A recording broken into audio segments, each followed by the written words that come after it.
ప్రపంచము నలుమూలలకు విస్తరించిన ప్రియమైనటువంటి తెలుగు వారికి అందరికీ క్రీస్తు నామములో శుభాభివందనాలు తెలియజేస్తున్నాను. మనం మరి ఒక నూతన మాసంలోనికి మార్చి నెలలోనికి వచ్చి ఉంటున్నాము. మరి ఒక 4 రోజులు కూడా యేసుని గురించి మరి ఒక నూతన సత్యాలు తెలియజేయాలని చెప్పి ఆశిస్తున్నాను. తర్వాత మార్చి 5 నుంచి లెంట్ ధ్యానాలు మనము ప్రారంభించుకోబోతున్నాము. సరే ప్రియులారా, ఈరోజు యేసుని గురించి మరి ఒక నూతన సత్యం ఏంటి అంటే, యేసు కృపతోనూ సత్యముతోనూ నిండినవాడు. Jesus is full of grace and truth. మరి ఈ యొక్క పదబంధము, ఈ యొక్క వాక్యము మనకు యోహాను 1:14 మనకు కనపడుతుందండి. ఇక్కడ యేసు పరిచర్య మరియు ఆయన యొక్క వ్యక్తిత్వము యొక్క ద్వంద్వ స్వభావము ఇక్కడ తెలియజేయటం అనేటటువంటిది మనం చూస్తున్నాం. The dual nature of Jesus ministry and character. ఇక్కడ 2 పదాలు ప్రియులారా. ఒకటి కృప, చారిస్, గ్రీకు పదము చారిస్ అంటే కృప, మరియు సత్యము అంటే అలీథియా అనేటటువంటి గ్రీకు పదాలు, ఒరిజినల్ గ్రీకు పదాల నుంచి మనము ఆ యొక్క మీనింగ్ అర్థం చేసుకోవాలంటే we need to see the Greek dictionary. Greek దాంట్లో ఉన్నటువంటి అర్థం బట్టి మనం అవగాహన చేసుకోవాలి. ఆ రీతిగా దాని ప్రకారంగా మనము జీవించవలసి ఉంటున్నది. కాబట్టి ఇది ఏ రీతిగా ఈరోజు ముఖ్యంగా ప్రియులారా, కృప అంటే ఏంటి, అలాగే సత్యం అంటే ఏంటి, అంతేకాకుండా వేదాంత పరంగా ఉన్నటువంటి భావాలు, థియలాజికల్ ఇంప్లికేషన్స్, అంతేకాకుండా కొన్ని ప్రాక్టికల్గా మనము ఆచరణ యోగ్యమైనటువంటి ఏ రీతిగా మనం దీన్ని ఆచరణలో పెట్టగలమో కూడా మనం తెలుసుకోబోతున్నాం. మొట్టమొదటిగా కృప. ఆ కృప అనేటటువంటిది, చారిస్ అనేటటువంటిది గ్రీకు పదము. దీని యొక్క నిర్వచనము ఇదేంటంటే దైవిక అనుగ్రహము. కృప అనేటటువంటిది తరచుగా మానవాళి పట్ల దేవుని అనుగ్రహాన్ని సూచిస్తుంది ప్రియులారా. మనం అయోగ్యులమైనటువంటి మన ఎడల దేవుని యొక్క లేకపోతే దేవుని యొక్క కృప విస్తరించటము. Grace often signifies God's unmerited favour towards humanity. Grace అంటే ఆ రీతిగా మనము డిఫైన్ చేయగలం ప్రియులారా. అన్మెరిటెడ్ ఫేవర్ దేవుని యొక్క అనుగ్రహం ప్రియులారా, ఉచితమైనటువంటి కృప. ఇది రక్షణ యొక్క క్రొత్త నిబంధన అవగాహనకు కేంద్రంగా ఉంటుంది ప్రియులారా. It is very central to the new testament understanding of salvation. రక్షణ మీకు రక్షణ ఎఫెసీ 2:8-9 చూస్తే, మీరు విశ్వాసము ద్వారా కృపచేతనే రక్షింపబడి ఉన్నారు. ఇది మీ వలన కలిగినది కాదు, దేవుని వరమే. అది క్రియల వలన కలిగినది కాదు గాని ఎవడును కాదు గనుక ఎవడును అతిశయపడ వీలు లేదు. ప్రియులారా, మనకు రక్షణ వచ్చిందంటే అది ఉచితమైనటువంటిది. అది దేవుని యొక్క కృపను బట్టి మనకు వచ్చింది. కృప చేతనే మనం రక్షింపబడ్డాము. ఈ రీతిగా మనం జీవిస్తున్నాము, సజీవ లెక్కలు ఉన్నామంటే కేవలం దేవుని యొక్క కృప. మనం అది గుర్తుంచుకోవాలా. కాబట్టి ఏదైనా సాధించామంటే దేవుని కృపను బట్టి అని చెప్పి మనం చెప్పవలసినటువంటి వారమై ఉంటున్నాము. ఇది ఈ యొక్క కృప అనేటటువంటిది చాలా శక్తివంతమైనటువంటి శక్తి ప్రియులారా. ఎంపవర్మెంట్. కృప అనేది విశ్వాసులలో దేవుని శక్తిని కూడా సూచిస్తుంది ప్రియులారా. అనుగ్రహమే దేవుని యొక్క అన్మెరిటెడ్ ఫేవరే కాదు, ఇది దేవుని యొక్క శక్తి ప్రియులారా. రెండవ God's enabling power in believers. విశ్వాసుల్లో ఇది దేవుని యొక్క శక్తి ప్రియులారా. 2 కొరింథీ 12:9 చూస్తే, అందుకు నా కృప నీకు చాలును, బలహీనత యందు నా శక్తి పరిపూర్ణమగుచున్నదని ఆయన నాతో చెప్పెను. కాబట్టి ఇక్కడ ఎంతో తేటగా నా కృప నీకు చాలును. దై గ్రేస్ ఇస్ సఫిషియంట్. ప్రియులారా, దేవుని యొక్క రూపం మన యొక్క బలహీనతల్లో కూడా ప్రియులారా నా శక్తి పరిపూర్ణమగుచున్నది అని చెప్పి ఆ, మనం ఎప్పుడైతే గుర్తుంచుకుంటామో, అర్థం చేసుకుంటామో, మనం బలహీనలము, మట్టి నుండి వచ్చినటువంటి వారము, మరలా మట్టిలోకి వెళ్ళిపోతాము. మరి మనకున్నటువంటి జ్ఞానం కానివ్వండి, మరి సజీవ లెక్కలో ఉన్నామంటే ఇదంతా కూడా దేవుని యొక్క కృపను బట్టి. కాబట్టి ఆ కృపలో శక్తి కూడా ఉంటున్నది. మరి అంతేకాకుండా ఇంకొకటి ఏంటంటే ఔదార్యం మరియు దయ, జనరాసిటీ అండ్ కైండ్నెస్. కృప ప్రజలలో దయ మరియు దాతృత్వ చర్యలకు కూడా మరి దారి తీస్తుంది, లేకపోతే ప్రతిబింబిస్తుంది ప్రియురాల. Acts of kindness and generosity మన యొక్క జీవితాల్లో మనంతట మనము ఇతరులకు ఇవ్వలేము. అది కేవలం దేవుడిచ్చినటువంటి దయను బట్టి, కృపను బట్టి ప్రియులారా. మరి కాబట్టి ఆ కృపలో మనం ఉన్నప్పుడు ఆ కృప ప్రజలలో మరి దయ కలిగి, ఇతరుల ఎడల దయ కలిగి ఉండటానికి చూపిస్తుంది.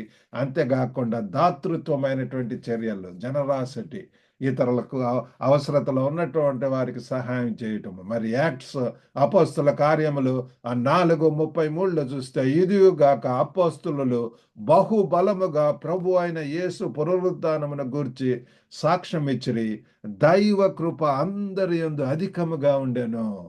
కాబట్టి ఆది అపోస్తలులలో మనం చూసినట్లయితే బహుబలముగా మరి వారు శక్తివంతమై ప్రియులారా మరి యేసు పునరుద్ధానం గురించి వాళ్ళు సాక్ష్యం ఇస్తున్నారు, మరి ఎంతో ప్రకటిస్తున్నారు. మరి మనం చూస్తే ఏంటంటే దేవుని యొక్క కృప, గాడ్స్ ఫేవర్ ప్రియులారా, దేవుని యొక్క కృప అందరి యందు అధికముగా ఉండెను. We need that God's favour, divine favour. మరి దేవుని యొక్క మరి దైవికమైనటువంటి ఆ కృప ప్రియులారా. మరి అపోస్తలులు గొప్ప శక్తితో ప్రభు అయిన యేసు పునరుద్ధానానికి సాక్ష్యం ఇస్తూనే ఉన్నారు. మరియు దేవుని కృప వారందరిలో కూడా చాలా మరి శక్తివంతంగా పనిచేస్తుంది అని చెప్పి మనము జ్ఞాపకం చేసుకోవాలా. కాబట్టి ఇంకా రెండవ పార్ట్ ఏంటంటే సత్యము ప్రియులారా. ఇప్పుడు దాకా కృపను గురించి చూసి ఉంటున్నాము. మరి రెండవది ఏంటంటే సత్యము, మరి డివైన్ ట్రూత్. సత్యం అనేటటువంటిది ఇది ఏంటంటే దైవికమైనటువంటి సత్యము, దైవిక దేవుని స్వభావం యొక్క వాస్తవికతను మరియు మానవాళికి ఆయన ప్రత్యక్షతను సూచిస్తుంది ప్రియులారా. కాబట్టి మనం అర్థం చేసుకోవాలా, ఈ యొక్క మనం సత్యంతో జీవిస్తున్నాము అంటే మరి అది ఏంటంటే దేవుని యొక్క స్వభావం ప్రియులారా. ఆయన ఆత్మయు సత్యమునై ఉన్నాడని చెప్పి మనం తెలుసుకుంటాము. కాబట్టి మరి యేసు కూడా, మరి యేసు సత్యముగా, జీసస్ యాజ్ ట్రూత్, యేసు తనను తాను మార్గము, సత్యము మరియు జీవంగా గుర్తుంచుకున్నాడు ప్రియులారా. యోహాను 14:6 చూస్తే యేసు నేనే మార్గమును, సత్యమును, జీవమును, నా ద్వారానే తప్ప ఎవడును తండ్రి వద్దకు రాడు అని జవాబు ఇవ్వటం, తెలియజేయటం మనం చూస్తున్నాం ప్రియులారా. కాబట్టి ఆయన సత్యవంతుడు ప్రియులారా. ఆయనలో యథార్థత, ఎంతో నీతి, న్యాయము, మరి అవునంటే అవును, కాదంటే కాదు, అంతేకాని అబద్ధం ఉండదు. మరి సాతానైతే ఒక పక్క అబద్ధాలకు జనకుడు, కానీ యేసు అయితే సత్యవంతుడు ప్రియులారా. మరి ఆయన నమ్మినటువంటి వాళ్ళను కూడా ఆ సత్య మార్గంలో మనల్ని నడిపిస్తాడు. నేనే సత్యం అంటున్నాడు. If you believe in him, if you trust him, ఆయన గనక నమ్మితే ప్రియులారా. నేను అది మరి యవనస్తుగా నేను ప్రభును అంగీకరించాను. అప్పటి నుంచి కూడా ఆ సత్యంలో నడవటానికి మరి దేవుడు నాకు సహాయం చేస్తున్నాడు. మరి అంతేకాకుండా ఇది ఈ యొక్క సత్యం అనేటటువంటిది నైతిక మరియు మరి it is moral and ethical truth ప్రియులారా. కాబట్టి ఇది నైతికమైనటువంటిది. మరి అంతేకాకుండా మరి విశ్వాసులు దేవుని సత్యం ప్రకారం జీవించడానికి పిలువబడ్డారు పిల్లలు. We are called to live according to God's truth. If you know the truth, the truth shall set you free అని చెప్పి మనము సామెతల్లో చూస్తాం. మీరు సత్యం తెలుసుకుని సత్యమే మిమ్మల్ని స్వతంత్రులుగా చేయను. కాబట్టి we are called to live according to God's truth, సత్యములో ఉండటానికి. ఎఫెసీ 4:15 కూడా ప్రేమ కలిగి సత్యము చెప్పుచు క్రీస్తు వలె ఉండుటకు మనం అన్ని విషయములలో ఎదుగుదుము అని చెప్పి మరి పౌలు భక్తుడు చెప్తున్నాడు ప్రియులలో. ప్రేమలో సత్యమును మాట్లాడి ప్రతి విషయములోనూ శిరసై ఉన్న క్రీస్తు యొక్క పరిణితికి చెందిన శరీరంగా మనం ఎదగాలని, క్రీస్తు యొక్క సారూప్యంలోనికి. మనకు ultimate goal is to live like Christ, to walk like Christ, to imitate him, to follow in his footsteps. That is the Christian life. క్రైస్తవుడు అంటే ఎవరో కాదు, కానీ క్రీస్తుని ఇమిటేట్ చేసేటటువంటి వాడు. కాబట్టి అంతేకాకుండా మరి యొక్క సత్యం గురించి ఇంకోటి ఏంటంటే సత్య స్వరూపి, ద స్పిరిట్ ఆఫ్ ట్రూత్. పరిశుద్ధాత్మను కూడా సత్య స్వరూపి అని పిలుస్తారు ప్రియులారా. మరి యోహాను 16:13 చూస్తే మరి దేవుడు సత్యము అని తెలుసుకుంటున్నాం, యేసు ప్రభు సత్యం అని తెలుసుకుంటున్నాం. అంతేకాకుండా పరిశుద్ధాత్మ దేవుడు, ఈ త్రియేక దేవుడు ప్రియులారా. యోహాను 16:13 చూస్తే అయితే ఆయన అనగా సత్య స్వరూపి అయిన ఆత్మ వచ్చినప్పుడు మిమ్మల్ని సర్వ సత్యంలోనికి నడిపించను. Praise God. ప్రియులారా, ఎప్పుడైతే మనం యేసు ప్రభుని అంగీకరిస్తామో, పశ్చాత్తాప్తులమై తగ్గించుకొని దేవుని సన్నిధిలో మరి యేసును మన జీవితానికి వచ్చినప్పుడు ఆ మూమెంట్లోనే, ఆ క్షణంలోనే పరిశుద్ధాత్మ దేవుడు మన యొక్క జీవితానికి వస్తాడు.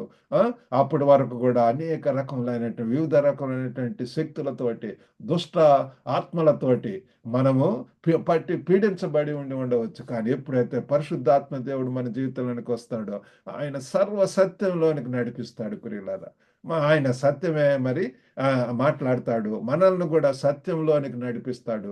దేవునితో మాట్లాడటము, అంతేకాకుండా ఇతరులకు కూడా సత్యంగా చెప్పటము, మోసము, ఆ యొక్క దగ లేకపోతే అబద్ధాలు మాట్లాడటము, మరి ఆ గర్వపు మాటలు అవన్నీ ఉండవు. కానీ మనలో సత్యంతో కూడినటువంటి ప్రియులారా. కాబట్టి మనకి ఈ యొక్క సత్య స్వరూపి అయి ఉంటున్నాడని చెప్పి కూడా తెలుసుకుంటున్నాము. కాబట్టి ఇంకా వేదాంత పరంగా మనం చూసినట్లయితే కృప మరియు సత్యం యొక్క సమతుల్యత, balance of grace and truth, మనకి ఈ రెండు కూడా అవసరం ప్రియులారా. యేసులో కృప మరియు సత్యం యొక్క కలయిక విశ్వాసి జీవితంలో రెండింటి యొక్క ప్రాముఖ్యతను హైలైట్ చేస్తుంది ప్రియులారా. Importance of this truth, grace and truth in believers life. మన యొక్క జీవితాలు ఈ రెండు కూడా అవసరం. ఒక పక్క కృప అవసరము, ఇంకొక పక్క సత్యం కూడా అవసరం ప్రియులారా. సత్యం లేని కృప అనుమతికి దారి తీస్తుంది ప్రియులారా. Grace without truth will lead to permissiveness. అంతేకాకుండా కృప లేని సత్యము, సత్యం లేని కృపమేమో అట్లాగా అనుమతికి దారి తీస్తుంది. అయితే కృప లేని సత్యము కఠినత్వానికి దారి తీస్తుంది. And truth without grace can result in harshness. కాబట్టి ఈ రెండు సత్యాలు తెలుసుకోవాలి. Grace without truth will lead to permissiveness and truth without grace can result in harshness. కాబట్టి అంతేకాకుండా ఒడంబడిక సంబంధము, కవెనెంటల్ రిలేషన్షిప్, పాత నిబంధన కూడా దేవుని యొక్క కృప మరియు సత్యాన్ని ప్రతిబింబిస్తుంది ప్రియులారా. ముఖ్యంగా ఇశ్రాయేలుతో ఆయన నిబంధనలో, in his covenant with Israel, కీర్తన 85:10 కూడా నిబంధన, విశ్వసనీయత, నమ్మకత్వం కలుసుకున్నాయి. నీతి న్యాయాలు, శాంతి సమాధానాలు ఒకదానికొకటి ముద్దు పెట్టుకొనును. Love and faithfulness meet together, righteousness and peace kiss each other. కాబట్టి ఈ యొక్క ఒడంబడిక సంబంధం కూడా ఉంటున్నది, కవెనెంటల్ రిలేషన్షిప్. కాబట్టి ఈ రీతిగా ఇటువంటి వేదాంతపరమైనటువంటి భావాలు ఉన్నాయి. మనం ఇటువంటి గొప్ప కృప సత్యమును కలిగి జీవించాలని కోరుతుంటాం. మనము కృపతో జీవించాలి. We need to live with grace. ఇతరులకు ఈ కృపను మనం విస్తరించాలి ప్రియులారా. మన యొక్క సంబంధాలలో, రిలేషన్షిప్స్లో ఇతరులను క్షమించటము, దయ చూపించటము, అంతేకాకుండా ఈ కృపను ఇతరులతో, ప్రతి ఒక్కరికి కూడా పోరాటాలు ఉంటాయి, ఛాలెంజెస్ ఉంటాయి, ఎన్నో బ్యాటిల్స్ మనం ఎదుర్కొంటాం. కాబట్టి మనకి ఈ యొక్క కృప, ఈ యొక్క గ్రేస్ అవసరమైనటువంటిది. అంతేకాకుండా సత్యం కూడా అనుసరించవలసినటువంటి అవసరం. బైబుల్ సత్యానికి కట్టుబడి ఉండండి. బైబుల్ ట్రూత్స్ ప్రియులారా, బైబుల్ సత్యాలు ప్రియులారా. బైబుల్ అనేక విధములైనటువంటి వాగ్దానాలు, సత్యాలు ఉన్నాయి. దేవుని సత్యాన్ని అర్థం చేసుకోవటానికి మనము లేఖనాలు ధ్యానించడం అవసరము. ఎంతగా మనం చదువుతుంటామో ఎన్నో సత్యాలు మనకు ప్రతి దినం కూడా దేవుడు తెలియజేస్తున్నాడు.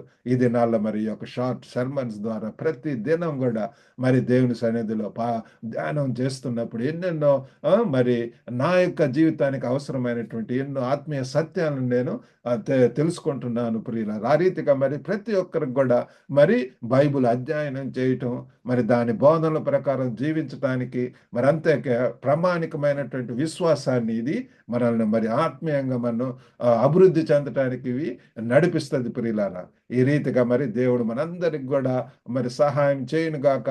మరి ఈరోజు మరి గ్రీకు పదాలు చారిస్ అంటే మరి కృప, మరి అంతేకాకుండా అలీథియా అంటే సత్యము, ఈ రెండిటి యొక్క యేసు యొక్క సారాంశాన్ని కృప మరియు సత్యాలతో నిండి ఉన్నటువంటిగా మనం తెలుసుకోవాలి. Essential aspects of Jesus character and mission, యేసు ప్రభు యొక్క పరిచర్యల్లో, ఆయన యొక్క వ్యక్తిత్వంలో ఈ రెండు కూడా ఇమిడి ఉన్నాయి. మరి ఈ ద్వంద్వత్వాన్ని అర్థం చేసుకోవటం మన విశ్వాసాన్ని సుసంపన్నం చేస్తుంది. మరి ఇతరులతో మన పరస్పర చర్యలను నిర్దేశం చేస్తుంది ప్రియులారా. These themes are woven into the fabric of salvation, empowerment, and ethical living.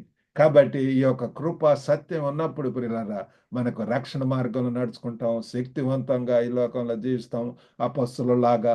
మరి అంతేకాకుండా ఎంతో ఎథికల్ అండ్ మోరల్ లివింగ్, ఒక మోరల్స్ మన యొక్క స్టాండర్డ్స్ ఉంటాయి.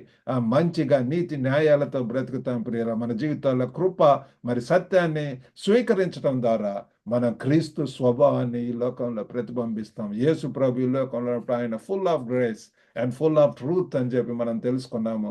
ఆ రీతిగా ప్రభుని ఎరిగినటువంటి వారంగా మనలో కూడా ఆ కృప మనకు ప్రతి ఒక్కరికి అవసరం ప్రియుల. నోవాహు ఆ కృప పొంది ఉంటున్నాడు. మరి మన యొక్క కుటుంబాల్లో యొక్క కృప ఆవరించి ఉన్నప్పుడు ఎంతగా ప్రొటెక్ట్ చేయబడతాము. ఆ రీతిగా ఉండటానికి దేవుడు మనందరికి కూడా సహాయం చేయను గాక. చిన్న ప్రార్థన చేసుకుందాం. పరిశుద్ధుడైనటువంటి మా ప్రేమ గల ప్రభువా, ఈరోజు మరి యేసు ప్రభుని గురించి ఆయన మరి కృప సత్య సంపూర్ణుడు అని చెప్పి మేము తెలుసుకొని ఉంటున్నాం ప్రభువా. దయగల నాయన తండ్రి ఈ లోకంలో ఉన్నప్పుడు ఎంతగా ప్రభు అవునంటే అవును, కాదంటే కాదు, ఈయనలో ఏ కపటము నేను చూడలేదని చెప్పి ప్రజలు చెప్పి ఉంటున్నారు ప్రభువా. గొప్ప నాయన ప్రేమ గల తండ్రి, మరి ఈ దినాలలో మేము కూడా ఆ రీతిగా ప్రభువా కృపతో నిండినటువంటి వారమే. దేవుని యొక్క కృప అవసరమై ఉంటున్నది. మరి సత్యవంతుడైనటువంటి యేసు ప్రభులాగా మేము కూడా సత్యమైన పలకటానికి, ఆ సత్యం ప్రకారం జీవించడానికి సహాయం చేయండి. మరి వినుచున్న ప్రతి ఒక్కరిని దర్శించి వారి యొక్క ప్రతి అవసరతను తీర్చండి. వారి యొక్క కుటుంబ సమస్యల్లో, ఆర్థిక పరమైనటువంటి అవసరతల్లో అస్వస్థ గురి అయినటువంటి వారికి యేసు నామములో స్వస్థత దయచేయండి ప్రభువా. గొప్ప నాయన తండ్రి, మీరు మాకు మార్గదర్శిగా, ఒక మోడల్గా, ఒక వెలుగుగా, ఒక మార్గముగా, ఒక సత్యముగా మీరు ఈ లోకంలో ఉన్నారు తండ్రి. ఆ బాటలో వెళ్ళటానికి సహాయం చేయమని యేసుక్రీస్తు అతి పరిశుద్ధ నామమున అడిగి వేడుకొంచున్నాం తండ్రి. ఓకే అండి. God bless you all. ఈరోజు విన్నటువంటి ప్రతి ఒక్కరు కూడా మీరు ఆశీర్వదింపబడితే ఈ యొక్క వాక్యాన్ని, ఈ లింక్ను ఇతరులకు షేర్ చేసుకోవాల్సిందిగా కోరుతున్నాము. మా యొక్క ఫేస్బుక్ పేజ్, మరి గ్లోబల్ తెలుగు ఫెలోషిప్ది ఫేస్బుక్లో, ఇన్స్టాగ్రామ్లో, మరి యూట్యూబ్ ఛానల్ లింక్ కూడా ఉంటున్నది ప్రియులారా. మరి వాటిలో మరి జాయిన్ అయ్యి మరి మా యొక్క అప్డేట్స్, అనేక పరిచర్యలు జరుగుతున్నవి. మీ అయిన ప్రార్థన అవసరతలు ఉంటే మరి డూ కాంటాక్ట్ మీ. ఇక్కడ ఇచ్చినటువంటి ఆ కాంటాక్ట్ నెంబర్తో మీరు నన్ను కాంటాక్ట్ చేయవచ్చు. అనేక మంది వారి యొక్క ప్రార్థన అవసరాలతోటి మరి నన్ను కాంటాక్ట్ చేస్తున్నారు. మరి ఈరోజంతా కూడా ఈ నూతన మాసంలో దేవుడు మీకు తోడయండి మరి ఆశీర్వదించను గాక. God bless you all. Have a blessed day and blessed month of March.